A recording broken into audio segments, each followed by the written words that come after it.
Bonjour à tous. Merci d'être là pour les journées d'économie autrement et pour ce débat comment les femmes s'engagent. Alors, les femmes depuis toujours ont été très engagées dans la vie associative, mais ne font pas forcément partie des dirigeants du secteur de l'économie sociale et solidaire. Et en politique, même si on a vu leur nombre progresser avec la loi sur la parité, beaucoup de progrès restent à faire. Alors, qu'est-ce qu'on peut faire face à cette situation? C'est la question qu'on va se poser avec nos intervenantes. Je précise que vous avez un sondage auquel vous pourrez répondre. Je vous propose de le faire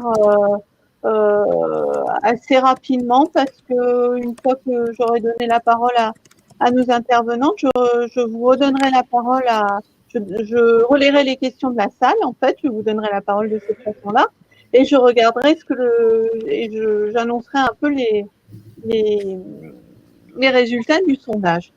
Alors, avec nous, nous avons Raphaël Manière, qui représente la CGT de CESE, qui est vice-présidente de la délégation droits des femmes, Souad Belhaddad, qui est fondatrice de l'association Citoyenneté Possible, et donc une association qui a pour but la déconstruction du préjugé, et qui est membre du Conseil national des villes, Eva Sass, porte-parole d'Europe Écologie Les Verts, qui a porté la loi Nouveaux indicateurs de richesse en avril 2015 en tant que députée, et Lucie Gras, déléguée générale de SF France, après avoir notamment travaillé pour Handicap International.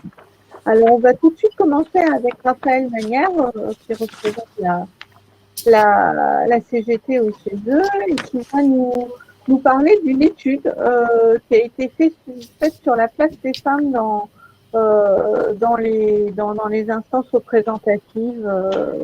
Est-ce que vous pouvez nous faire un petit état des lieux et nous dire aussi un peu ce qui se passe au niveau syndical, si les femmes sont bien représentées dans les syndicats? Oui, bonjour à toutes et tous, j'espère que vous m'entendez bien. Alors, 7 minutes, c'est pas facile. Moi, j'ai décidé de contextualiser notre sujet sur d'abord cette étude faite par la délégation droits des femmes en 2015 qui s'appelait Les forces vives au féminin. Claire Guichet était la rapporteure. Depuis cette étude, malheureusement, il y a un statu quo qui est plutôt inquiétant sur la place des femmes dans les orgas. On a 4 chiffres clés. Le premier, évidemment, les femmes représentent la moitié de la population. Elles constituent près de 45% des syndiqués des organisations syndicales de salariés, 30% des créateurs d'entreprises, mais elles ne sont que 15% à la tête des exécutifs des principales orgas. Et puis le chiffre qui fait mal, c'est elles assument 75% des responsabilités familiales et domestiques. L'étude faisait 2 constats, à la fois une évolution législative favorable et un nombre de militantes et bénévoles en constante augmentation, mais la part des femmes dans les exécutifs et dans les orgas qui ne progresse que très lentement. Deuxième constat, une division sexuée du travail non seulement qui persiste, mais en plus se creuse. On l'a vu avec le confinement. Le partage n'a pas été égalitaire dans les couples. Et ça, c'est vraiment une question très importante de savoir qui prend le balai dans le foyer. C'est une question politique parce qu'elle conditionne la capacité des femmes à être au travail, à avoir une carrière, à s'engager, à militer. C'est la gestion et la découpe du temps qui n'est pas du tout la même entre les femmes et les hommes. Et le temps, c'est un problème politique, mais c'est aussi un levier de changement. Les autres, moi, je voulais faire un focus là-dessus parce que l'INSEE nous dit en 2006 que les femmes réalisent 1h20 de plus par jour de travail domestique, soit 3h30. Il y a la question du linge, c'est une super question sur le partage, ça.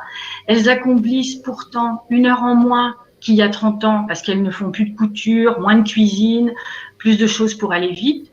Les hommes ont investi la sphère domestique de quelques minutes par an, par jour, moins de 5 minutes. Par contre, ils ont investi la sphère parentale. Donc, on a un rétrécissement des écarts entre les femmes et les hommes de qui fait quoi, mais c'est plutôt parce que les femmes font moins que parce que les hommes en font plus. Et un dernier chiffre, c'est qu'au sein du couple, quand un enfant arrive, c'est 40% des femmes qui vont réaménager leur horaire, alors que ça sera 6% pour les hommes. Donc, puis la dernière chose, c'est la charge mentale. qui n'est pas prise en compte dans les études, mais dont on parle beaucoup maintenant, et c'est tant mieux, cette gestion, cette organisation incontournable et constante, les listes partout pour faire tourner les familles. Donc tout ça pèse sur la capacité des femmes à s'engager, évidemment. Et donc l'étude du CESE nous disait qu'on a des orgas qui sont pas neutres. Si elles travaillent pas en interne, elles vont reproduire les inégalités. Il y a un déficit de modèle féminin, une figure traditionnelle du militant qui reste très masculine, avec de la disponibilité plus.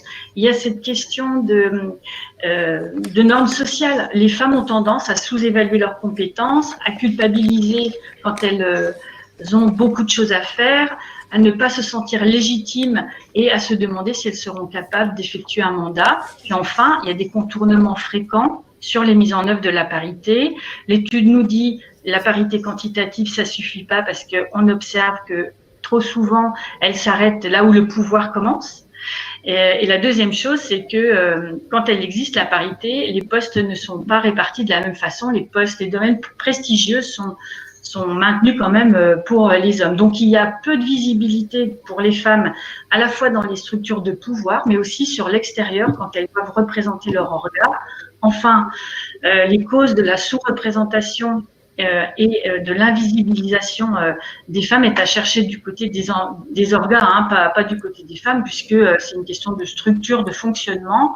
Elles ne sont pas assez, elles ne développent pas assez toutes les questions spécifiques pour les femmes, par exemple tout ce qui est autour des égalités salariales, des questions économiques et sociales, les remboursements, par exemple, de certaines pilules contraceptives. Et puis, dernier élément, et ça c'est moi qui l'ajoute, parce qu'il y a Weinstein qui est passé, le mouvement MeToo qui est passé par là. On est quasiment au lendemain de la journée du 25 novembre, la journée internationale de lutte contre les violences faites aux femmes. C'est un phénomène social d'ampleur et très grave, les chiffres l'attestent. Se redire 225 000 femmes par an victimes de violences conjugales, 94 000 victimes de viol, et au travail, c'est 30% de femmes qui disent avoir subi du harcèlement sexuel et 80% du sexisme. Et le confinement a accentué les violences. Donc, ce serait un leurre de penser que tant que cette question des violences n'est pas réglée, on arrivera à des fonctionnements égalitaires dans les organisations et dans la société. Pour faire un focus, les 3 minutes qui me restent sur l'étude réalisée par l'IRES en 2016 par Rachel Silveira et Tiffaine Rigaud pour la CGT sur les femmes en responsabilité. Nous, il y a un peu plus de 20 ans, la direction est devenue paritaire. La commission exécutive et le bureau, mais elle est aussi passée de 150 à 50 et le bureau de 50 à 10. Donc, ça s'est fait avec quelques grincements dedans, mais ça a été fait et ça l'est toujours aujourd'hui, cette parité. 15 ans après, en 2015, on a observé, c'est pour ça qu'on a commandé cette étude, que 3 choses. Il y avait un turnover beaucoup plus fréquent pour les femmes. Elles restaient moins longtemps en première responsabilité que les hommes. La deuxième chose, c'est que le nombre de candidatures de femmes, tous les 3 ans on a le congrès, le nombre de candidatures de femmes baissait par rapport à celle des hommes, qui elles ne baissent pas. Et la troisième chose, c'est que malgré le fait qu'on a plus de femmes qui adhèrent dans notre organisation syndicale, la moitié des nouvelles adhésions sont des femmes. Pour autant, on est encore qu'à 37,5% de femmes à la CGT. Mais malgré le fait que leur nombre augmente, en responsabilité, elles restent, on n'est pas du tout à 50%. Par exemple, les secrétaires générales de fédération sont pour 17% des femmes, ou de nos unions départementales, 25%. Donc, quelque chose qui décroche. Donc, les résultats nous ont montré qu'il y avait des profils importants, des profils différents importants, des femmes dirigeantes et des hommes. Elles sont plus jeunes, moins souvent en couple, elles ont moins d'enfants mineurs, plus souvent employées et cadres. Elles étaient plus représentées par nos organisations territoriales, plus provinciales, moins d'expérience de responsabilité et rarement secrétaire général d'orga. Donc, elles ont observé une difficulté d'intégration dans ces structures de direction, chose que les hommes aussi, les jeunes hommes ont pu constater et vivre, sauf que pour les femmes, la dimension supplémentaire, c'est qu'elles indiquaient avoir un grand doute sur leur capacité à réaliser un mandat confédéral. Voilà, elles ont remis en cause leurs compétences, elles se posaient beaucoup de questions. La deuxième chose, c'était que le fonctionnement de la direction porte une exigence de disponibilité qui est incompatible avec les responsabilités familiales, et on retrouve là notre histoire de triple journée qui est très lourde avec la charge mentale. Troisième chose, on a observé des résistances à l'égalité, voire du sexisme qui existe encore au sein de l'orga. Et voilà. Une chose paradoxale qui était intéressante, et je termine dans 30 secondes, on a vu un lien malgré tout entre donc les femmes restent moins en responsabilité, en première responsabilité. Pour autant, celles qui sont restées le plus, c'est celles qui avaient des gros mandats déjà, qui étaient secrétaires générales d'UD, d'union départementale ou de fédération. Et donc, ça posait la question, ça relançait le débat sur le cumul. C'est-à-dire que du coup, pour ces femmes-là qui avaient déjà des responsabilités, si on n'autorise pas le cumul, elles seraient moins restées en responsabilité. C'était un paradoxe observé de l'étude. Et dans les leviers qui ont été proposés, et j'en termine là, il y avait évidemment le fait de repenser la façon de diriger. Faut-il permettre, par exemple, plus de collégialité des binômes, avec aussi des camarades qui se disent mais pourquoi faudra à tout prix que les femmes soient en binôme quand elles arrivent en première responsabilité. Donc voilà, tout ça se discute.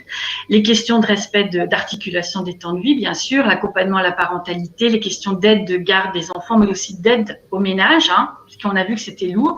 Et puis il y a 5 ans, les propositions qu'elles faisaient, les femmes qui ont été auditionnées pour l'enquête, elles proposaient de favoriser le travail à distance. Aujourd'hui, on est en plein dedans.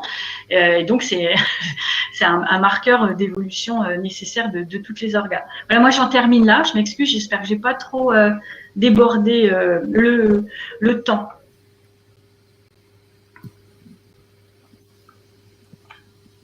Laïri. T'entends pas. Laïri. Pardon. Merci, on est parfaitement dans les temps. Donc, juste avant de continuer, il y a quelqu'un qui demande si on peut avoir accès à l'étude de l'IRES. Je pense que c'est sur Internet. Sans problème, sur Internet, IRES, étude Rachel Silvera. Voilà. Ok. Alors, Swan Belhaddad. Donc, vous êtes fondatrice de Citoyenneté Possible et vous connaissez bien le secteur associatif. Est-ce qu'on retrouve ce que Raphaël Manière nous a raconté, l'autocensure? Je me mets mon démarrage parce que je suis pas une bonne gestionnaire du temps pour ça. Oui. Voilà, d'accord. Bien sûr qu'on recoupe d'ailleurs. Moi, je suis très contente parce que j'avais vraiment hâte. Je ne connaissais pas Raphaël de visu, mais voilà, je connaissais de ses positions et j'avais hâte de l'entendre. Et j'en ai eu vraiment pour mon attente.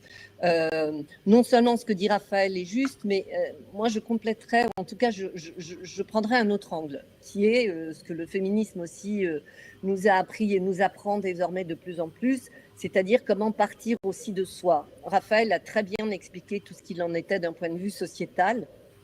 Et j'aimerais bien, là, nous, qu'on parte de nous femmes, préciser de quelle place je parle. Vous l'avez dit, je suis fondatrice de Citoyenneté Possible, qui travaille vraiment sur la déconstruction du préjugé.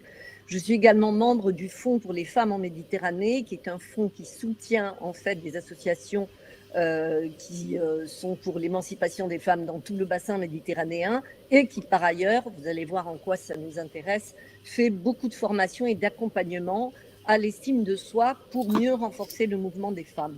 Et c'est en ça, en fait, que je vais m'inscrire dans le sillon de Raphaël, parce que si je pars de ce que le titre, l'intitulé de notre rencontre, qui est en fait comment les femmes s'engagent. Moi, j'ai vraiment envie de répondre par une seule phrase là, tout de suite, c'est que dans le domaine associatif, la façon dont les femmes s'engagent, si on entend par comment, de quelle manière, par quels moyens, la première réponse, c'est par le sacrifice. Et alors, attention, loin de moi de poser vraiment l'engagement des femmes comme du misérabilisme, etc. Je suis une féministe qui défend un féminisme joyeux, inclusif, puissant, mais force est de constater sur le terrain, et aujourd'hui, ça n'a jamais été un scoop, sauf qu'aujourd'hui, on nous entend maintenant là-dessus. En fait, on se rend compte que ce qui est de l'ordre de l'engagement d'une femme, c'est d'abord considéré comme, entre guillemets, naturel, parce que ce serait un peu de l'ordre du don de soi, en fait. Et vous savez, cette association on arrêterait 10 personnes dans la rue, allez, dites-nous, quand on vous dit une femme et le don, il y a bien sûr tout de suite qui vient, donner la vie, prodiguer des soins, manifester de la sollicitude envers les autres. Mais il y a aussi cette idée associative de faire don de son corps, de sa beauté, faire de ses charmes. Et c'est très intéressant, vraiment, et très, très important de penser l'engagement des femmes avec cet élément incontournable de la question du don. Première chose. Alors, je ne sais pas si c'est ça qui explique que, effectivement, malgré le tableau impressionnant de Raphaël sur tout ce que les femmes ont comme charge, si on prend aussi quelques chiffres, en fait, il y a presque 70% des emplois associatifs qui sont tenus par des femmes. Donc ça, c'est quand même vraiment intéressant comme chiffre, c'est impressionnant. Dans le cadre du bénévolat, ces mêmes femmes représentent 73%, en fait, de membres. Et quand il s'agit de s'investir dans des associations qui sont tournées vers la défense des droits ou des intérêts, elles sont 50% de membres, d'adhérentes. Voilà. Et alors là, on se dit, comment on se l'explique? Parce que, est-ce qu'elles ont plus de temps que les hommes? Pas sûr, et encore moins sûr avec tout ce que nous raconte Raphaël. D'accord. Est-ce que leur journée serait plus légère? Non, on sait qu'elles ont une double journée. Est-ce qu'elles ont moins besoin d'argent? Vraisemblablement, pas non plus. Et c'est là, une fois de plus, que si on prend la définition stricte de l'engagement, c'est quoi? On dit que c'est un acte par lequel on aurait une convention ou un contrat et par lequel on se lierait. Et c'est drôle parce que quand on pense aux femmes, et surtout aux femmes dans l'associatif, en fait, c'est qu'on a le sentiment que l'engagement, il précède la convention ou la signature. En fait, les femmes, elles s'engagent même sans rien signer, même sans rien. Mais j'entends symboliquement, si vous voulez. Pour elles, il y a quelque chose vraiment du don à la cause générale, quoi. Et voilà. Et j'avais juste envie qu'on se fasse un petit flashback. Alors, pour le public qui est là, et peut-être plus pour particulièrement les femmes, mais je pense que aussi les hommes peuvent tout à fait, et sont pour beaucoup quand même d'entre eux, de plus en plus conscients de ça. Mais si vous voulez quand même, déjà petite fille, on intériorise très très vite que la participation à la vie collective, aider à la cuisine, faire la vaisselle, s'occuper de son petit frère, sa petite sœur, ça procède d'un devoir, en fait. Ça relèverait du bénévolat, de quelque chose de bien. C'est la valorisation par laquelle passe en fait l'éducation d'une petite fille. C'est intéressant d'ailleurs parce que il y a une étude en Grande-Bretagne qui date de 2018, je donnerai toutes les références, qui révèle que les garçons ont plus de 33% d'argent de poche que les filles. Et c'est là où on se dit que donc ça veut dire qu'en fait, donc petite fille, j'aurais intériorisé l'idée que l'argent qui me revient, c'est plus un argent qui n'est pas pour une récompense. En fait, un petit garçon négocie beaucoup mieux le fait que pour 1 euro, il faudrait qu'il aille faire les courses, etc. Alors qu'une petite fille l'inclut beaucoup plus dans le bien faire, quoi. Voilà. Alors, bien sûr, vu le temps, là, je fais un survol. Vous me prêterez l'intelligence de ne pas être que dans une généralité, une schématisation. Mais réellement, le profil, en revanche, le schéma est vraiment celui-ci qui est juste. Il y a une autre étude qui est intéressante. C'est une agence de recherche sur la question des enfants qui s'appelle Childwise et qui indique, ça, alors j'ai trouvé passionnant, que plus de 75% des garçons reçoivent des espèces, en fait, par les parents ou alors que les filles ne sont que 45% à en faire usage à leur guise et que, en fait, très majoritairement, par rapport aux parents ou quoi, elles doivent justifier de la nécessité d'une dépense pour obtenir, en fait, qu'on débloque leur argent. Concrètement, ça veut dire quoi? Ça veut dire que aussi, moi, comme jeune femme, je développe très tôt l'idée que l'argent est avant tout convertible en pouvoir d'achat, beaucoup plus qu'en pouvoir d'agir. Voilà. Et c'est intéressant parce que, donc ça, c'était la première chose que je voulais sur cette question du don de soi. Et pour vous parler de manière aussi très, très pratique, très concrète, Citoyenneté possible et le Fonds pour les femmes en Méditerranée ont mené en partenariat, ça fait 9 mois qu'on a créé un réseau d'associations de femmes de quartier en Île-de-France et qui sont majoritairement des assos de femmes et tenus par des femmes et pour les femmes. Voilà. Alors, on voulait avant tout, en fait, leur aménager un espace de parole, hein, un peu un espace de pause. Et on s'est rendu compte de quoi? Je vais vous dire une fois de plus que des choses que vous savez, mais c'est important que ce soit publiquement reconnu. On s'est quand même rendu compte que ces associations-là étaient épuisées, et en même temps, elles peuvent jamais lâcher l'affaire. Elles sont épuisées parce qu'elles sont aussi très, très peu valorisées. Et le confinement l'a prouvé, en fait, si vous voulez, c'est que si aujourd'hui on a de plus en plus d'associations qui sont tenues par des jeunes qui sortent d'écoles de commerce, donc qui s'investissent dans l'intérêt général, mais en sachant tout à fait comment gérer l'associatif, comment le penser, comment planifier, ça n'est pas le cas des associations locales qui, en revanche, ont une très grande expertise sur leur terrain, sur les différents angles de leur territoire. Et par ailleurs, quand il y a eu, par exemple, des distributions alimentaires à faire, les grosses associations n'ont pas pu intégrer ces terrains-là. C'est les associations locales. Moi, il y a une chose qui me touche beaucoup, c'est que chaque fois qu'on a une réunion avec ce réseau d'associations et qu'on commence par un tour de météo en leur disant, par exemple, Raphaël, comment vas-tu? Eva, comment vas-tu? Nayeri, comment vas-tu? Systématiquement, la femme répond par des nouvelles de l'association ou du quartier, en fait, ou de l'état du pays. Et tout le travail qu'on essaye de faire, c'est de dire que pour se dédier aux autres, il faut d'abord se dédier pour ça. Et ce que le mouvement et l'après-mouvement MeToo nous enseignent, c'est que maintenant, quand on dit ça, on n'est pas dans du développement personnel, on n'est pas dans une espèce de nombrilisme, on est dans quelque chose qui est salvateur, qui est de l'ordre, mais vraiment de l'utilité publique. Et ce qui m'amène en fait à une autre chose aussi, c'est qu'on ne peut pas parler d'engagement des femmes sans parler d'argent et sans parler du tabou que les femmes ont sur l'argent. C'est vraiment un truc sur lequel Citoyenneté Possible gamberge beaucoup. Ils le font pour les femmes en Méditerranée. Quand le fonds reçoit des projets d'association, on se rend compte que très souvent, il n'y a pas la ligne du budget dans le budget, il n'y a pas la ligne pour la porteuse de projet. Ou alors, c'est une ligne qui est moindre. C'est-à-dire que le projet, la cause passera toujours avant. Et moi, en fait, si vous voulez, engagée, je me mettrai toujours derrière.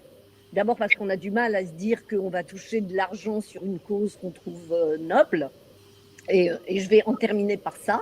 Ce que je voudrais dire, c'est que la question de l'argent, elle est incontournable. Quand on sait qu'une femme en entreprise, donc dans un milieu un petit peu plus décomplexé que celui de l'associatif, a un mal fou à demander une augmentation en fait de salaire, on peut se dire qu'est-ce qu'il en est aussi dans le milieu associatif. Et je terminerai par des propositions pour qu'on soit dans le concret et dans le verre plein. C'est que, c'est sûr qu'on doit continuer à travailler sur la déconstruction de représentation des petites filles. C'est quelque chose dans la scolarité, enseigner vraiment et initier les gamines à la gestion, et pas seulement au pilote-pattes, mais aussi au taux d'intérêt, etc. Ça, c'est vraiment bon. Et puis aussi, et Raphaël l'a dit, la question du doute. Si depuis petite, j'entends qu'au bout d'un moment, je ne peux pas grimper aux arbres, je ne peux pas faire ci, je ne peux pas faire ça, je vais effectivement penser mes capacités plus à la forme négative, je ne peux pas, je n'ose pas, que à la forme affirmative. Et ça, nous, on l'a vu avec le FFMed. Depuis 10 ans, on forme des jeunes femmes qui aujourd'hui sont soit leaders en Algérie ou au Irak, soit en Tunisie, soit en France, soit en Italie. C'est possible de se dire que quand je dis clairement je vaux quelque chose, ça ne veut pas dire que je me la pète, ça ne veut pas dire que je suis prétentieuse, etc.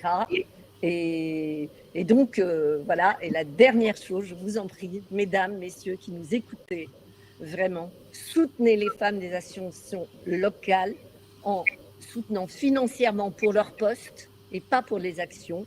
Et puis, conviez-les dans des conseils d'administration. Mettez les gens de terrain, en fait, dans les postes de pouvoir. Je dois avoir dépassé de 3 minutes, mais... Tout va bien. Tout va bien. Voilà.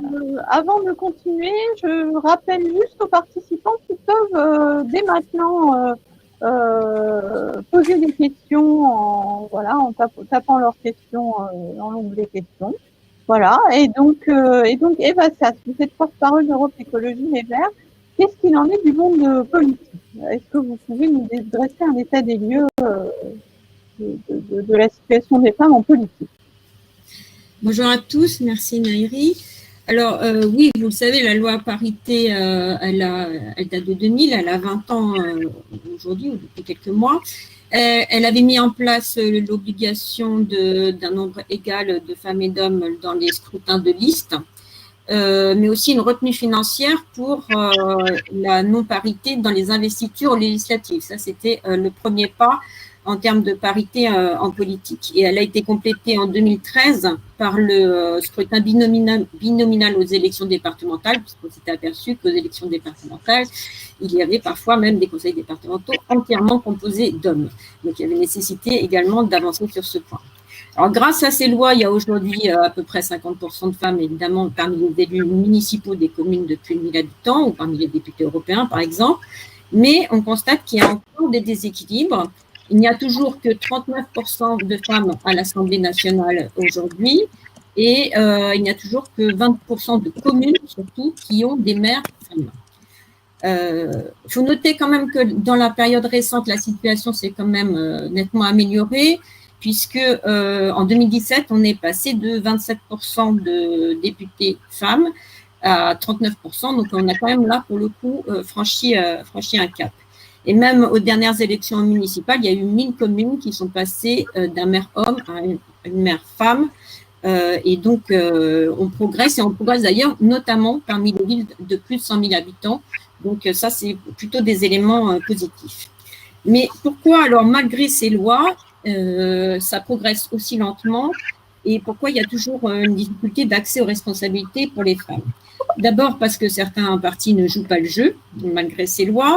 Il y a certains partis, comme vous le savez, qui préfèrent payer des pénalités plutôt que de présenter autant de femmes que d'hommes aux élections législatives.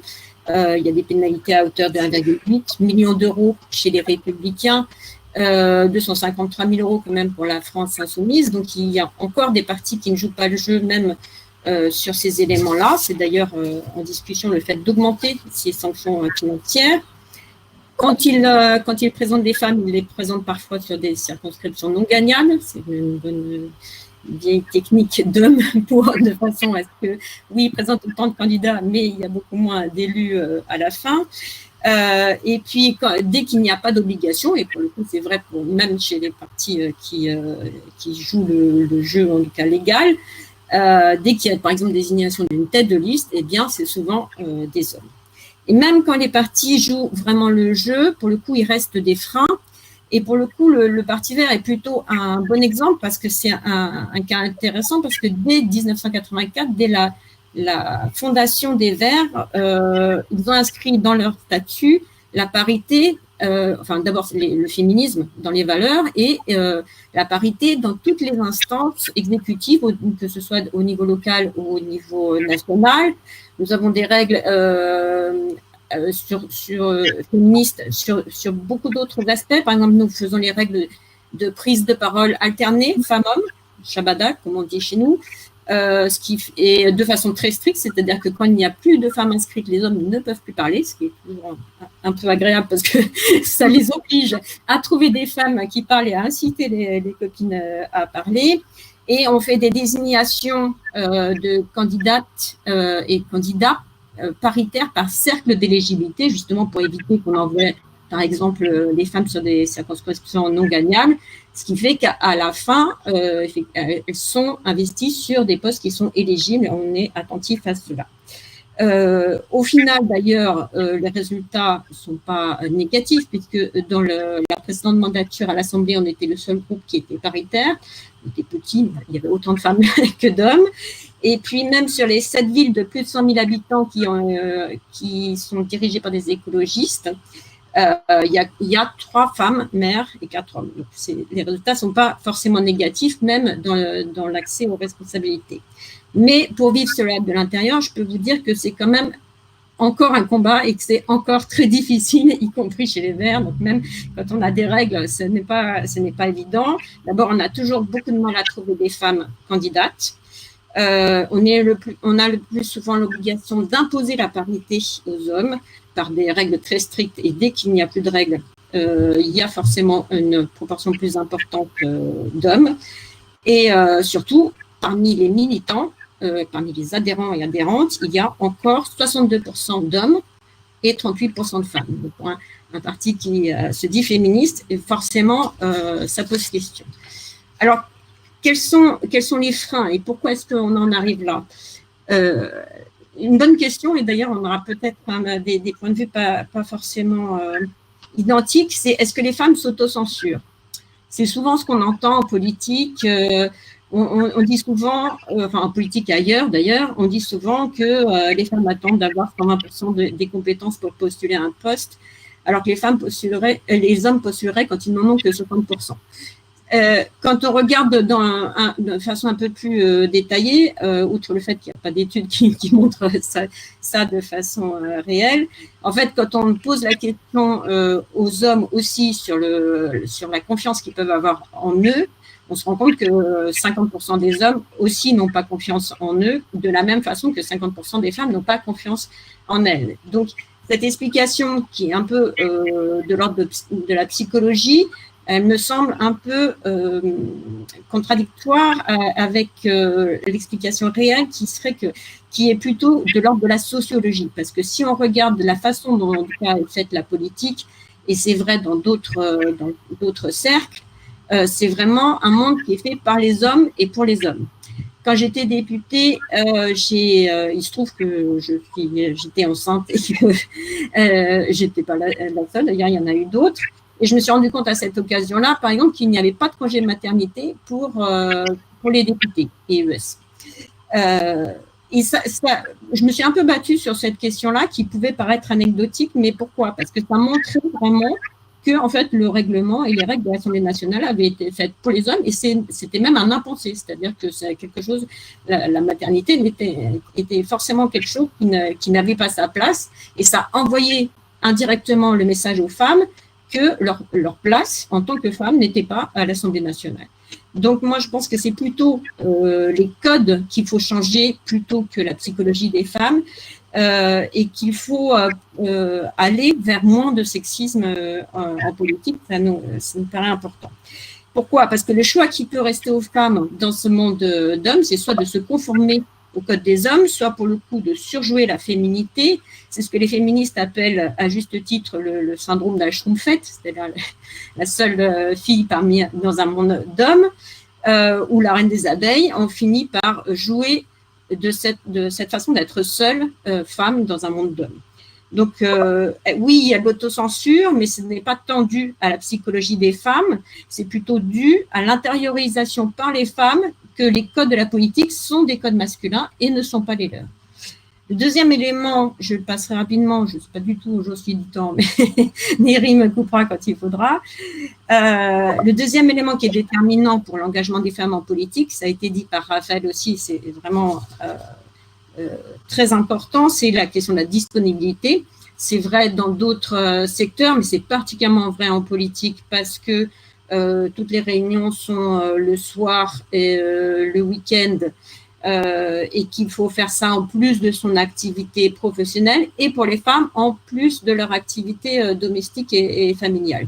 Donc, Raphaël a très bien décrit le partage encore très inéquitable des tâches entre les femmes et les hommes et surtout peut-être de la charge mentale parce que même dans les tâches domestiques, on se rend compte d'ailleurs que ce que les hommes font, c'est plutôt des tâches non répétitives, ponctuelles et qui offrent plus de souplesse de type bricolage, des courses, alors que tout ce qui est répétitif et contraignant, c'est encore de l'ordre des femmes. Donc, ce manque de disponibilité, à mon avis, il est complètement déterminant. Et le troisième élément, c'est une forme de solidarité masculine, de fonctionnement un peu en meute, où ils s'entraident plus que ne le font les femmes. Et d'ailleurs, ils détiennent souvent les postes qui permettent cette entraide. Même chez les Verts, où il y a eu plusieurs secrétaires nationales femmes, le délégué aux élections, par exemple, a toujours été un homme jusqu'à aujourd'hui, comme quoi tout évolue. Ou enfin, on a une déléguée aux élections femme. C'était finalement les hommes qui distribuaient les postes en détenant les postes clés qui le permettaient. Donc, à mon sens, pour faire progresser l'engagement des femmes en politique et leur accès aux responsabilités, il faut faire évoluer des éléments en profondeur. D'abord, comme je le disais, faire évoluer les codes de la politique qui sont pour l'instant des codes masculins et donc vraiment combattre le sexisme en politique et éviter aussi que les femmes intériorisent le fait que ce ne sont pas leurs codes. Il faut que nous arrivions à imposer nos codes en politique.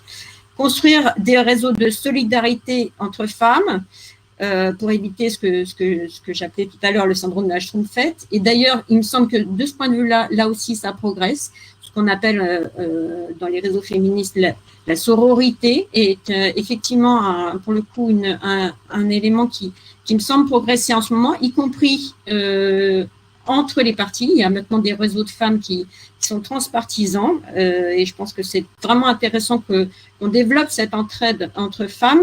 Et puis, la clé vraiment déterminante, c'est ce que vous avez dit, c'est une évolution beaucoup plus structurelle et en profondeur de la société sur le partage des tâches familiales et domestiques et des représentations. Et de ce point de vue-là, c'est vrai que des simples lois de type parité, des simples lois appliquées aux partis politiques ne suffiront pas et qu'il faut une évolution plus profonde de la société pour qu'au final, il y ait plus de femmes qui s'engagent en tant que militantes et qu'ensuite elles puissent accéder aux responsabilités. Merci beaucoup. Merci beaucoup, Eva. Alors, Lucie Gras, qu'en est-il de l'économie sociale et solidaire? Je crois que ESS fait une étude sur ce sujet. Absolument. Bonjour à toutes et à tous. Alors, tout d'abord, je suis vraiment ravie d'intervenir aujourd'hui pour plein de raisons. La première, même si on n'est pas à Dijon, quand même, les JEA, c'est Dijon et que Dijon, c'est mon cœur et c'est ma ville. Mais aussi, ces journées de l'économie autrement sont un moment très important dans la vie de l'économie sociale et solidaire et évidemment la clôture du mois de l'ESS qui se déroule avec ces journées de l'économie autrement. J'ai des pensées très émues pour Philippe Frémaux aujourd'hui, encore plus que d'habitude. Et puis, évidemment, la question de l'égalité femmes-hommes me touche beaucoup. Alors, en effet, à ESS France, nous avons réalisé 3 études. Il y en a une première qui est vraiment un état des lieux générique sur l'égalité femmes-hommes dans l'économie sociale et solidaire, donc des questions de salariat, des questions d'entrepreneuriat. Il y en a une deuxième qui est sur le genre et le bénévolat, et puis une troisième sur l'égalité femmes-hommes dans les instances, dans la gouvernance des entreprises de l'économie sociale et solidaire. Donc, je vais surtout parler de cette dernière. Mais bon, en général, l'ESS, je veux dire, malheureusement, elle ne fait pas mieux que tout le monde et que toutes les organisations. Alors, oui, il y a 68% des femmes, des salariés de l'économie sociale et solidaire qui sont des femmes. Mais quand on regarde un peu les métiers, on voit que c'est souvent des emplois précaires ou en tout cas difficiles, comme par exemple dans le secteur sanitaire et social. Je pense aux aides à domicile, aux aides-soignantes, etc. 41% des femmes qui travaillent dans l'ESS le font à temps partiel. Alors, il faudrait vérifier si c'est du temps partiel choisi. Je ne sais pas, je prends toutes les précautions possibles, je ne suis pas certaine, je ne sais pas. En tout cas, les femmes, elles ont 2 fois moins de chances d'être cadres. Et puis, je voudrais répondre en particulier à la question de l'engagement. Il y a quasiment autant de femmes que d'hommes qui déclarent faire du bénévolat dans l'économie sociale et solidaire. C'est 42% de femmes et 45% des hommes. Mais quand on creuse un peu, elles n'agissent pas dans les mêmes secteurs. Alors, elles sont bénévoles dans le secteur social, encore une fois, caritatif, la défense des droits, je crois que c'est Swat qui l'a dit tout à l'heure, alors que les hommes sont bénévoles dans des secteurs un peu plus de détente, le sport, les loisirs, le club de foot, le club de machin. Bon. Alors, ça fait écho aussi tout à l'heure, je ne sais plus qui parlait, c'était Swat encore qui parlait de la question du don de soi. Donc, on retrouve cette question-là. On trouve aussi la question des enfants à charge, puisque ça fait aussi beaucoup varier la question de l'engagement des femmes, puisque les femmes qui ont au moins un enfant de moins de 3 ans font beaucoup moins de bénévolat. La question du mécanisme de plafond de verre s'applique aussi dans l'économie sociale et solidaire. Seulement 45% des femmes sont administratrices, donc 5% des hommes. Bon, pas tout à fait la moitié encore. Pas si mal. C'est pas encore la moitié. Mais alors, quand on regarde les présidences, on a seulement 39% des femmes contre 61% des hommes. Je vous laisse faire vos commentaires. Alors, ok, ça évolue un peu. En 2002, il y avait 34% de présidentes et en 2017, 39%. Ça évolue un peu. Mais bon, en 15 ans, c'est quand même bien long pour gagner 5%. Voilà, ça c'est quand même un peu une première analyse.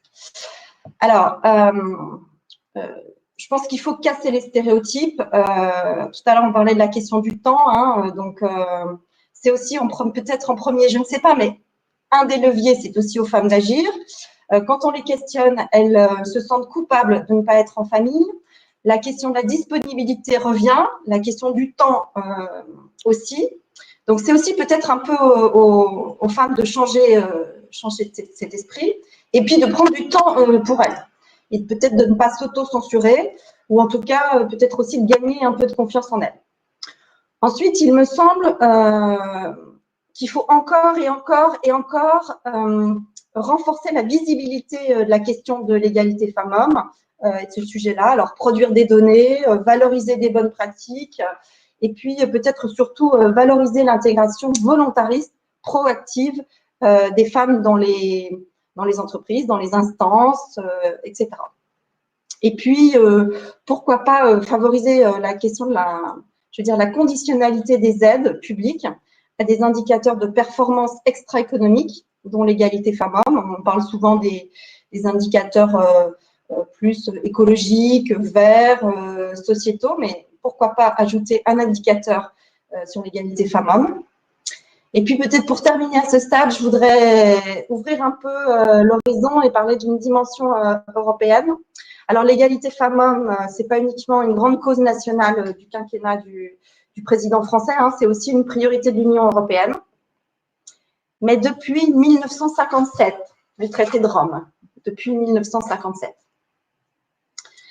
Voilà. Puis en avril 2020, la Commission européenne a lancé une consultation sur les mesures de transparence salariale pour une conditionnalité des aides publiques européennes. Et puis enfin, cette préoccupation est portée au niveau mondial. Quand on sait qu'il va falloir 100 ans pour arriver à l'égalité femmes-hommes dans le monde, je me questionne encore comment on arrive à accélérer et comment faire mieux, quoi. À part ne rien lâcher, ne jamais rien lâcher et ne rien lâcher. Merci beaucoup, merci. Alors, on va prendre les questions, on va les prendre dans l'ordre où elles ont été posées. Alors, ça, c'est une question un peu pour chacune des intervenantes. Que pensez-vous de l'Allemagne qui vient de voter un quota de présence féminine dans les directoires d'entreprise? Du bien, je vois. Alors, qui veut prendre la parole? Eva. Eva, on ne t'entend pas. Il faut que tu mettes ton micro. Il faut que tu mettes ton micro, Eva. Le micro.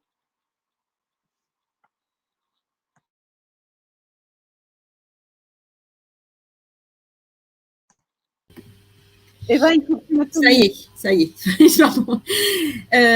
Oui, bien sûr que j'en pense du bien. Moi, je veux dire, on l'a vu en politique, les quotas, ça a un effet et ça a un effet direct. Et il faut passer, en effet, en passer par là. On n'a pas parlé de l'index égalité femmes-hommes, mais il n'a pas que des qualités, on va dire. Disons qu'il est facile d'avoir beaucoup de points à l'index égalité femmes-hommes, mais pour faire sur le plan professionnel le tour de plusieurs entreprises, là où il reste encore des points à gagner pour les entreprises, pour le coup, c'est dans c'est l'égal accès au comité de direction. À chaque fois, les comités de direction ne sont pas paritaires.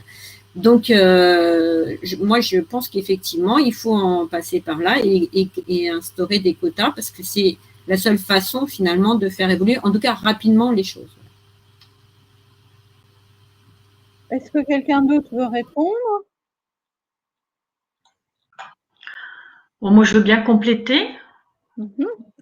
Ce que fait l'Allemagne, ça a été mis en place il y a quelques années. C'est la loi Zimmermann-Copé en France. Donc, on a vu qu'il y a des résultats qui sont positifs et en même temps, on peut pas se satisfaire que de mesures de parité, parce que comme on l'a vu, ça suffit pas en fait. C'est indispensable de mettre en place des contraintes pour que l'égalité existe dans les lieux de décision et de pouvoir, parce que c'est quand même une question de pouvoir qui se joue à ces endroits-là. Et en même temps, ça suffit pas. Si dans les entreprises se décline pas une culture d'égalité interne avec de la négociation, je reviens sur l'index, nous on trouve qu'il est insuffisant parce qu'on a observé avec cet index qu'il y a beaucoup d'entreprises qui arrivent à avoir 75% de points alors qu'elles sont avec elles sont pas transparentes dans les données qu'elles donnent aux organisations syndicales, elles ne vont pas forcément sur la négociation. Alors c'est quand même ça qui est intéressant, c'est de discuter, de construire ensemble, c'est de commenter ensemble un rapport de situation comparé qui donne à voir la place des femmes et des hommes dans des structures, dans des lieux de travail. Et donc ça suffit. Voilà, c'est très bien que l'Allemagne ait fait ça, mais ça ne peut pas suffire. On va être sur des leviers sociétaux nécessaires à construire si on veut vraiment changer de paradigme. Oui, Swad. J'abonde tout à fait à ce que dit Raphaël, mais je voudrais quand même pour ma part revenir sur le fait que je pense que c'est très très important comme décision. Longtemps, j'ai été contre les quotas.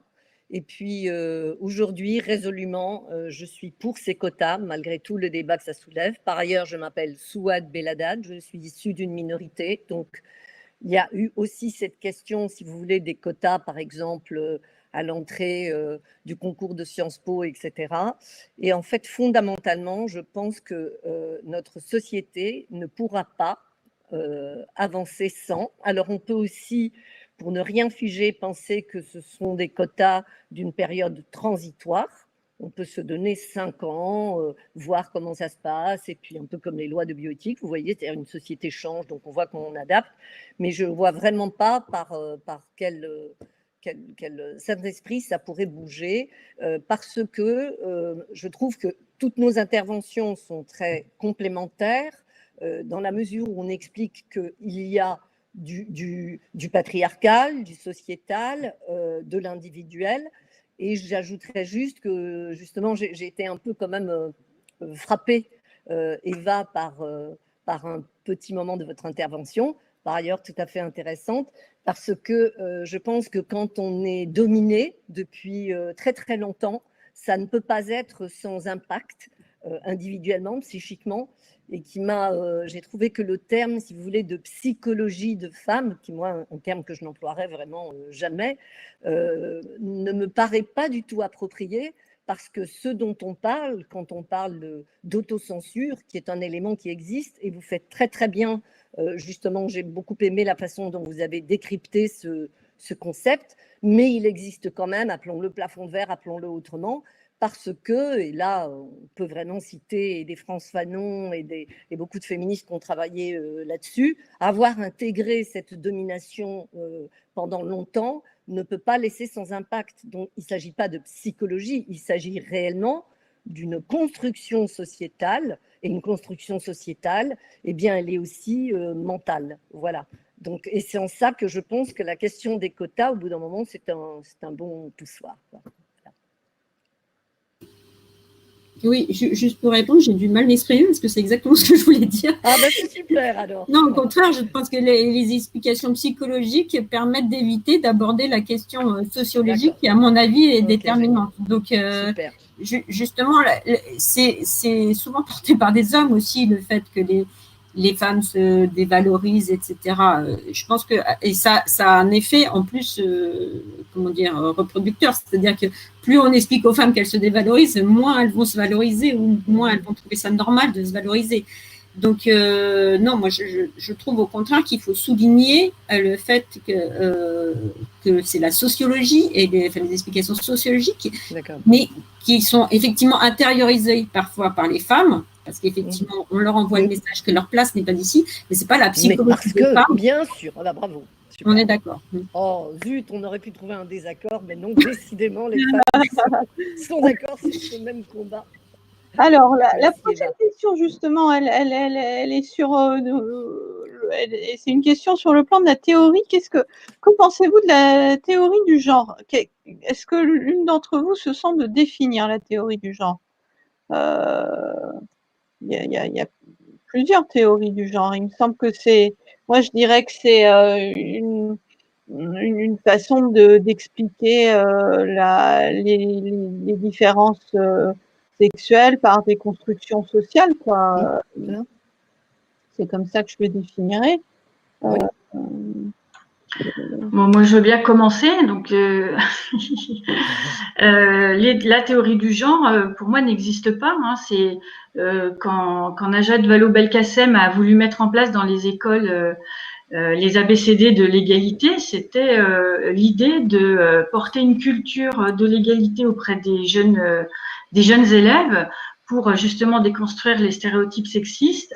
Et c'est à ce moment-là c'est aussi ce moment-là où il y avait tout ce mouvement contre le mariage pour tous, hein, et donc est montée cette idée qu'il y aurait une théorie du genre, qu'on allait apprendre aux petits garçons et aux petites filles comment faire l'amour ou je ne sais quoi. Donc la théorie du genre, très clairement, elle n'existe pas. Il y a des différences de sexe biologique entre les femmes et les hommes, et il y a la dimension genre qui consiste à voir la place des femmes et des hommes dans la société à un moment donné, dans une histoire qui est racontée.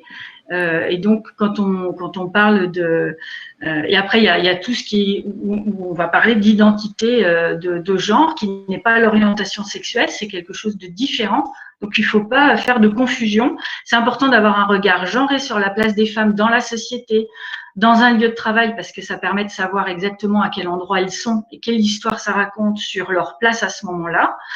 Et après, il y a le sexe, mais la théorie du genre n'existe pas. C'est plutôt du verbiage et des mots qui sont.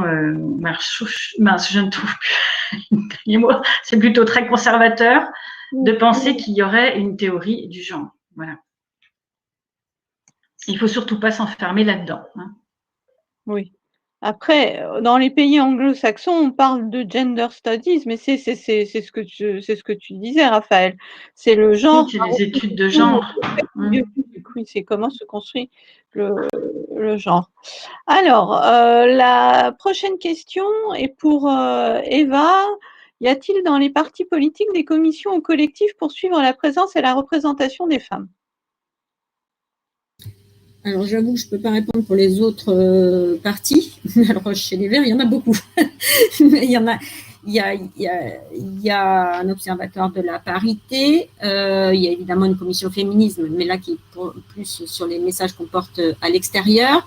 Et puis, il y a une cellule concernant le harcèlement pour les violences sexuelles et sexistes qui permet de recueillir les signalements sur les violences sexuelles et sexistes. Donc, tout ça se complète d'ailleurs au fur et à mesure. Et c'est toujours pas suffisant, hein, d'ailleurs. Mais on continue à développer cet arsenal. C'est pas forcément évident, mais en tout cas, l'Observatoire de la parité a permis, dans les dernières avancées, j'évoquais les cercles d'éligibilité.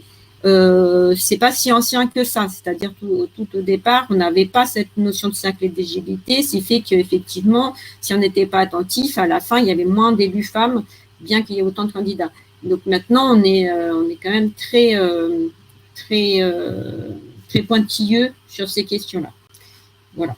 Donc chez nous, il y en a beaucoup. Je pense qu'il y en a évidemment dans d'autres partis, mais je ne peux pas répondre à leur place. Merci. Il y a une question. Oui, Raphaël? Oui, donc c'était sur les outils mis en place, hein, en interne. Moi, je veux bien rebondir. Et puis, je voulais qu'on se redise comme 99 a été vraiment un moment politique important pour les femmes parce que il y a eu ce combat porté par Gisèle Halimi pour intégrer la parité en politique, mais ça a été suivi aussi au niveau des assemblées. Donc moi, je suis au CESE, mais le Sénat et l'Assemblée nationale, c'est bien en 99, dans la continuité de la mise en place de cette loi, que notamment une sénatrice communiste avait proposé la création d'une délégation droits des femmes au Sénat. Et ça, c'était vraiment important. Une délégation au Sénat, une délégation à l'Assemblée nationale. Et nous, au CESE, la délégation, on vient de faire nos 20 ans. Donc, c'est vraiment un moment politique important, 99. Et même si on se dit que ça suffit pas, la parité, j'ai envie de vous dire, au CESE, figurez-vous que nous sommes l'Assemblée, donc la 3e Assemblée de France, mais on est à 47% de femmes. On est donc paritaire depuis maintenant, je crois, ça fait 10 ans. Il y a une obligation de parité. Voilà, ça, c'est super. Après, on a observé que sur la gouvernance des sections, il y a aussi beaucoup de femmes. Il y a plus de femmes qui sont présidentes de sections que d'hommes. Ça, c'est super. Après, au bureau, qui est l'instance décisionnelle du CESE, il n'y a pas la parité stricte, mais il y a beaucoup de femmes quand même. Donc, il faut quand même continuer.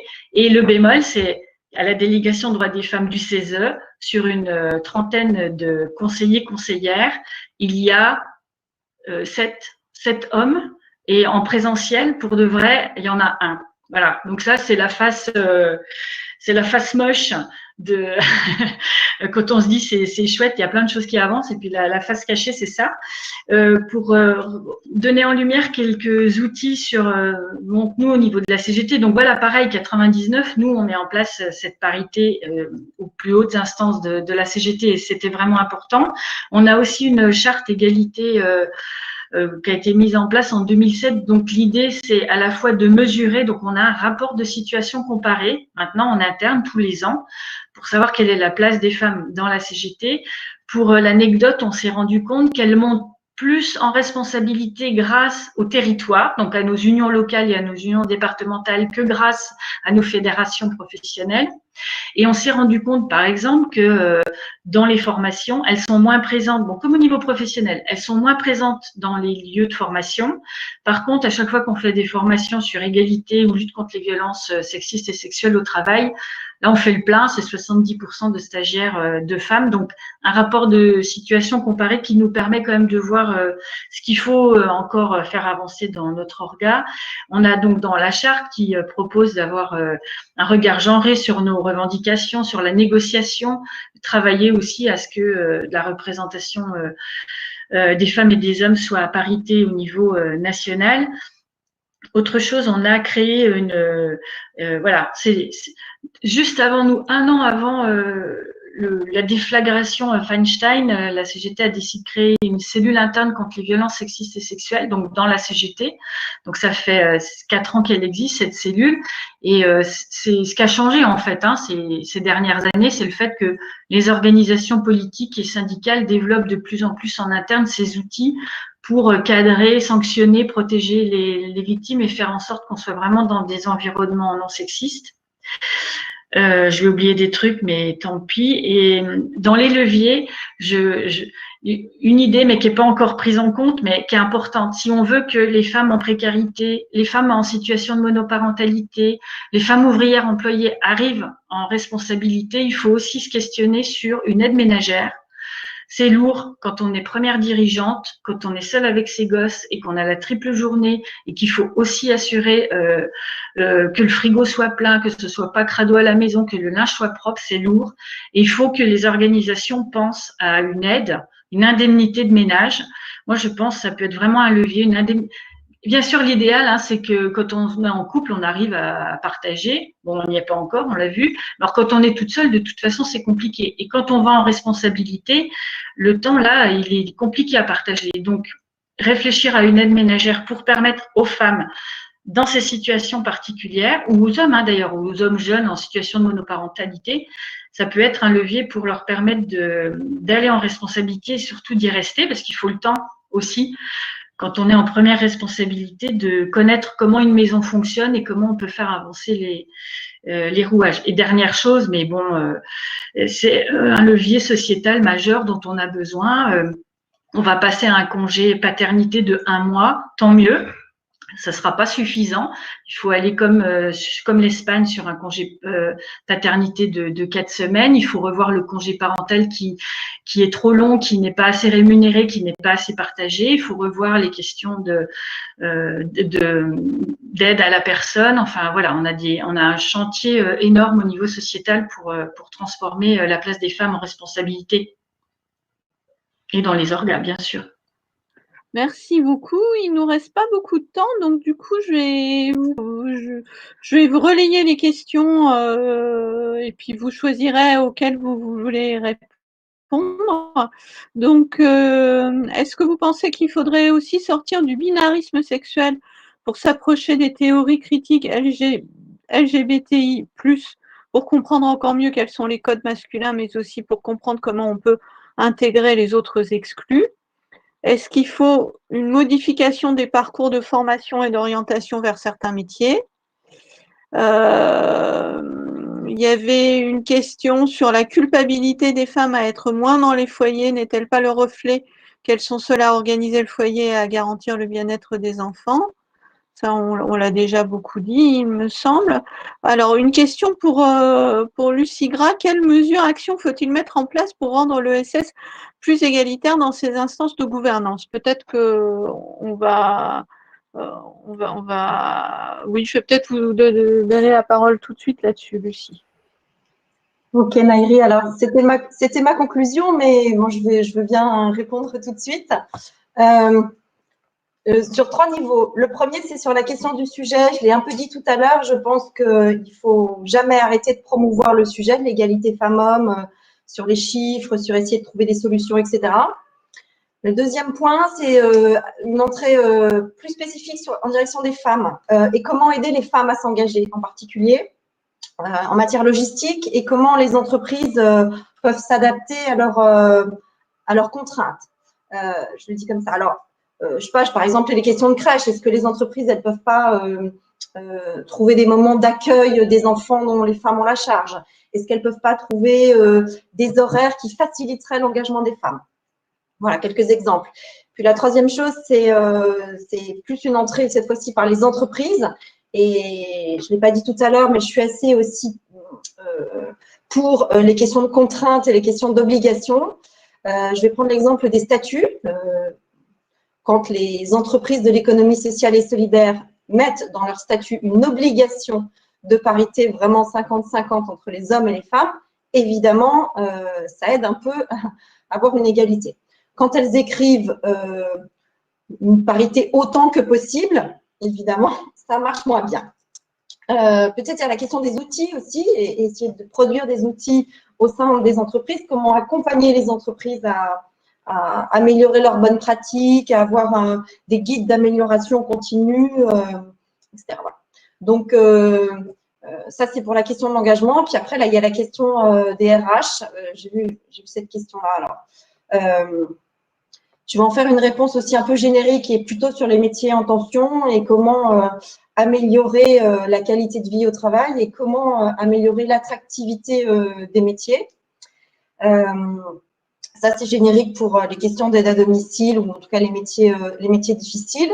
Et puis, pourquoi ne pas avoir une politique volontariste d'embaucher des femmes à des postes à responsabilité de cadres, de dirigeants, de directrices, etc. Merci. Alors, il y a d'autres questions donc sur faut-il faire de l'égalité de l'égalité femmes-hommes une question à part entière, une question sur l'écriture inclusive, est-ce que c'est un combat utile?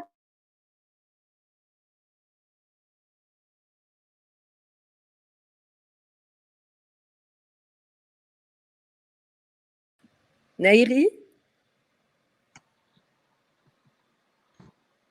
Vous l'entendez, vous? Non.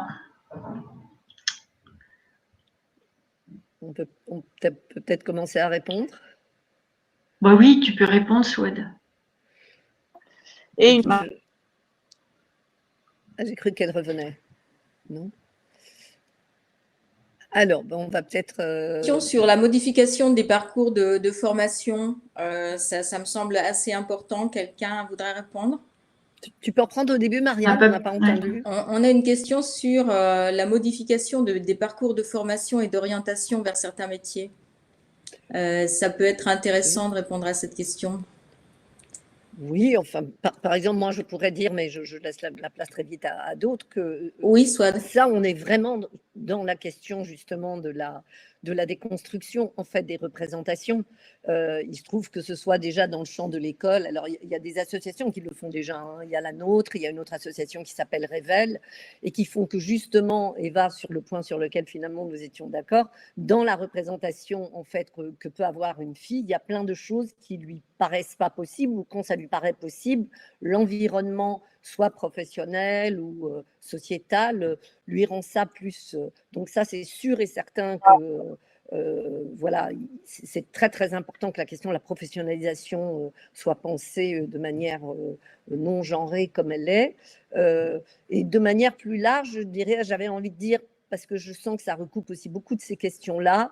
Bon, je ne saurais dire si utile ou pas utile la question de l'écriture inclusive. Moi, je ne le vis pas comme un combat, je le vis comme quelque chose qui, voilà, c'est pas les féministes qui l'ont inventé, c'est la langue française qui le pratiquait, ça a énormément de sens, tout simplement, d'un sens logique. Enfin, voilà, pour moi, c'est vraiment pas le débat à avoir. Moi, l'écriture inclusive, pour moi, elle existe et point barre. En revanche, ce que je dirais, c'est que je pense que dans tout le travail et les avancées que nous avons à faire, je crois qu'on est majoritairement d'accord pour dire que nous voudrions inclure les hommes et que justement, il y a aussi un travail de déconstruction à faire auprès des hommes et je pense que les hommes sont de plus en plus nombreux, en tout cas dans la jeune génération, à vouloir repenser justement leur place de, entre guillemets, dominant.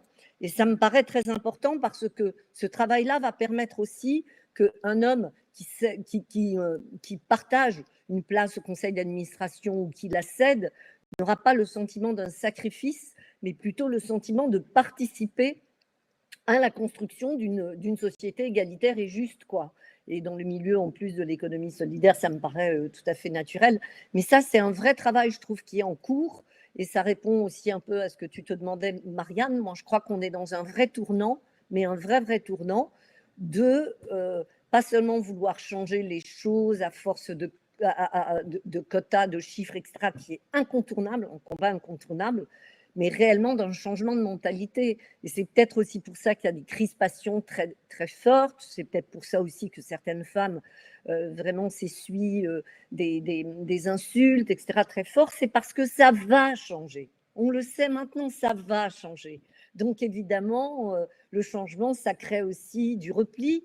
Mais moi, j'aurais envie de dire, mais n'ayons pas peur, il y a tout à gagner là-dedans. Et moi, quand je rencontre des jeunes hommes qui sont dans des groupes de déconstruction, mais eux le savent que vraiment, il y a tout à gagner, quoi. L'enjeu, tout est devant et qu'il faut vraiment exorciser la peur, quoi. Merci. Alors, Eva, est-ce que tu veux répondre aux questions posées et puis faire un mot de conclusion parce que là, il ne reste pas beaucoup de temps. Oui, moi, il y avait deux sujets sur lesquels je voulais revenir. D'abord, sur ce que vient de dire Swad pour prolonger dans les outils de déconstruction, il y a aussi la question de la formation que Raphaël a évoquée. Et y compris dans les partis politiques, mais c'est vrai aussi en milieu professionnel, la formation à l'égalité femmes-hommes à tous les niveaux et en particulier obligatoire pour les organes dirigeants. Nous, c'est quelque chose qu'on est en train de mettre en place et je pense que c'est vraiment quelque chose d'essentiel justement pour déconstruire, y compris chez les hommes, certaines représentations. Ensuite, sur le deuxième point sur lequel je voulais répondre, c'est sur l'écriture inclusive.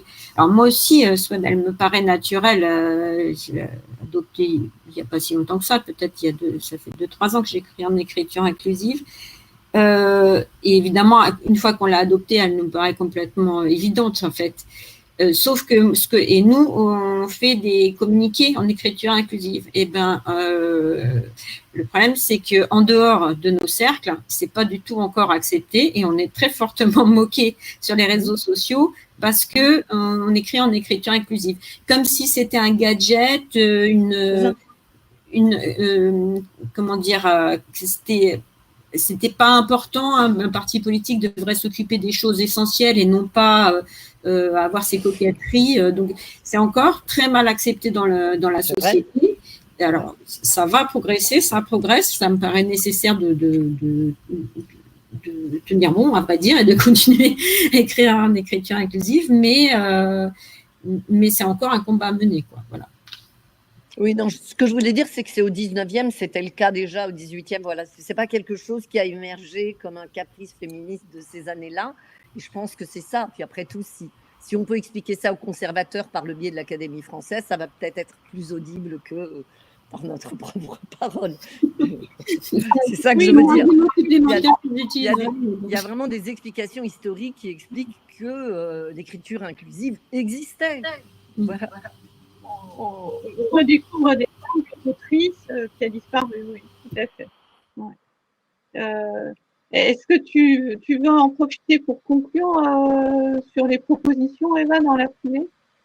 Non, mais je les ai un peu données tout à l'heure, mes propositions. Donc, Bon, super. Alors, Raphaël, est-ce que dans toutes les questions qui ont été posées, il y en a une ou laquelle qui voudrait répondre? Oui, il y avait la question sur les questions d'égalité femmes-hommes, une question à part entière. Oui, c'est une question à part entière, mais c'est aussi parce qu'il y aura des leviers sociétaux avec simultanés et globaux qu'on pourra transformer la société, faire vaciller ce patriarcat, accéder aux sphères de pouvoir et permettre aux femmes et aux hommes d'être dans un projet féministe et donc humaniste, qui permettra qu'on puisse chacun et chacune trouver sa place dans cette société. Alors évidemment, pour mon organisation syndicale, il y a un levier très important qui est la question du travail. C'est une question centrale d'autonomie, d'indépendance, et il faudra, pour nous, la transformation de la société et donc de la place aussi des femmes et des hommes passe par cette question de la nature, du sens et de la valeur du travail, et notamment avec cette question du temps, la réduction du temps de travail. C'est un levier pour permettre une organisation plus égalitaire dans la société, si en même temps on est sur la déconstruction des stéréotypes sexistes des hommes comme des femmes, évidemment. Un joli chantier devant nous pour et Souad à ton optimisme de nous sommes dans le changement. C'est très chouette, c'est très chouette. On est dans le changement et il va falloir aussi qu'il y ait des paroles d'hommes. Moi, je pense aussi des paroles d'hommes fortes qui montent un peu plus et qui prennent un peu plus position sur ces questions-là, parce que les femmes s'engagent, les femmes sont actives, elles sont militantes, mais il faut aussi qu'il y ait une marche qui se fasse ensemble. Merci. Question aussi qui dit à propos de la proposition d'avoir une aide ménagère pour les militantes, mais qui viendra faire le ménage, une femme ou un homme qui aura été embauché par une association d'aide à domicile ESS. Bon, en même temps, ça fait un salaire pour quelqu'un. Le partage des tâches domestiques et des tâches domestiques marchandisées, c'est pas tout à fait la même chose. Non, mais moi, je répondais à cette question, comment on fait pour que des femmes qui ont un bas salaire, qui sont seules avec leurs enfants, parce que nous, on voit bien des femmes militantes cadres ou maîtrises, elles arrivent en responsabilité, on sait très bien qu'elles vont externaliser, soit elles sont en couple, il y a les moyens, elles vont externaliser, ou si elles sont toutes seules, même en monoparentalité, elles vont externaliser à quelqu'un qui viendra les aider. Et donc, je dis pas que c'est la solution, c'est de payer des femmes de ménage. On sait très bien que c'est un métier dévalorisé, il faut aussi travailler dessus. Mais à la question comment on fait pour que celles qui n'ont pas l'argent et pas le temps parce qu'elles sont en monoparentalité restent en responsabilité, c'est un levier. Et de l'autre côté, sociétalement, il faut travailler évidemment pour que ces métiers d'aide à domicile soient reconnus à leur valeur réelle et donc payés correctement aussi, bien sûr. Oui, je voulais juste aller justement pour poursuivre dans ce que dit Raphaël, parce que je voulais le dire tout à l'heure aussi, quand je parlais du don de soi, etc. Il est évident que l'engagement d'une femme n'est pas le même selon le territoire dont elle est issue. Et que effectivement, dans les quartiers, par exemple, l'engagement d'une femme, c'est pas seulement un engagement associatif, politique, à tout le sens, au sens où on vient de le définir, mais c'est aussi l'engagement, c'est mon enfant qui est victime de discrimination, c'est les jeunes de mon quartier qui ont un taux de chômage plus haut qu'ailleurs, c'est des violences policières qui sont plus accentuées, c'est une inégalité qui est plus grande, plus forte. Du coup, cet engagement-là, il est presque de l'ordre d'une survie. Donc, moi, je vais enfin, je suis plus que d'accord, Raphaël, avec ce que on disiez-vous sans se connaître. Ce que vous dites, Raphaël, sur cette question de l'aide, vraiment de l'aide, parce que justement, je pense que plein de femmes d'assaut de quartier ne réalisent même pas qu'il serait plus que juste que cette aide leur soit donnée, quoi. Ça serait de l'ordre pour elles d'un fantasme, alors que nous sommes en train de le poser comme un droit, comme un devoir, comme quelque chose de juste, quoi. Et c'est en ça qu'on parlait de solidarité à avoir, de sororité à avoir, et en aussi interterritorial, intergénérationnel, mais vraiment aussi interterritoire, quoi. Merci beaucoup, merci à toutes et à tous. Donc, je suis contente parce que beaucoup de questions ont été posées par des femmes. Pour une fois, ça a changé de l'habitude. Et je vous invite à vous inscrire à d'autres conférences des journées de l'économie autrement. Et je remercie encore une fois toutes nos intervenantes. Alors, qu'est-ce qui se passe? Pour voir la question du temps, pourquoi devrait-on faire 3 journées en une? Oui, c'est vrai, c'est vrai. Bon, désolé, on n'a pas pu prendre toutes les questions, mais merci en tout cas à tout le monde et à bientôt. Au revoir. Au revoir à tous. Merci, au revoir, Merci bonne beaucoup. journée. Au revoir, Raphaël, Eva, Lucie. Au revoir. Et tous les À autres. bientôt. À tous, merci. Merci, Marianne. Merci.